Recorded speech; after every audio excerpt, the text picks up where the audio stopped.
Hers was called The Subtle Bow, and if you haven't been to her channel, you should go check it out. But to begin this one, we're just grabbing a section here on the side of her head. I've just made a part here on the side, and then I'm grabbing a section underneath it. And I'm going to split that into 2 strands.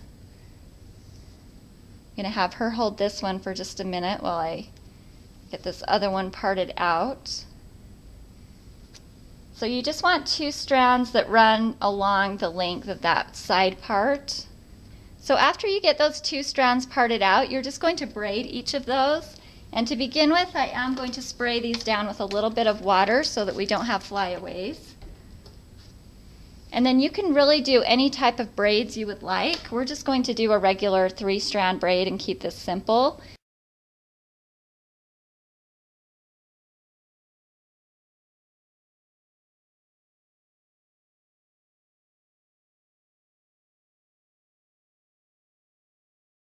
So when you get down to the bottom, you can just tie it off with a clear rubber band.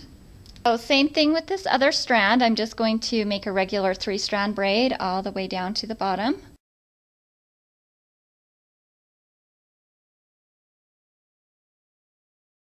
So after you get those 2 strands braided, you're ready to make the bow.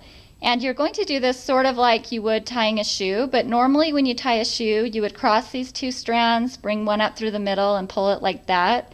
I'm not going to start it that way because it doesn't seem to lay right with these braids and it takes up a lot of length. So if you don't have super long hair, it's not going to work. But what I'm going to do is just continue with the bow like you would tying a shoe, just don't do that first part. So I'm making the little loop here on one side. I'm bringing the other braid around just like you would while tying your shoe, and then I'm pulling it tight. And then you want to arrange this how you want it before you bobby pin it. So if you need to loosen it up or tighten it up, fix these little strands that are hanging on the bottom, do what you need to do. And then you are ready to bobby pin it. And you want to place a bobby pin just right here in the middle to hold it tight. So I'm bringing one in from the top, just right underneath that middle piece, pushing it down. And then I'm going to bring in one more from the other side and cross it over that first bobby pin. And that should hold it pretty securely. And these bobby pins will show up a little bit. You can kind of try and hide them by these ends, but I don't think it's a problem to have them showing. But that is the finished style. I think it's pretty cute. If you wanted to do one in the back of her head like Mindy did, you can do that as well, just by bringing the 2 braids around to the back.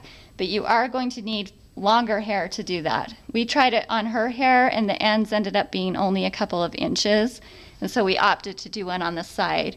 But you'll just have to adjust the style for the type of hair you're working with.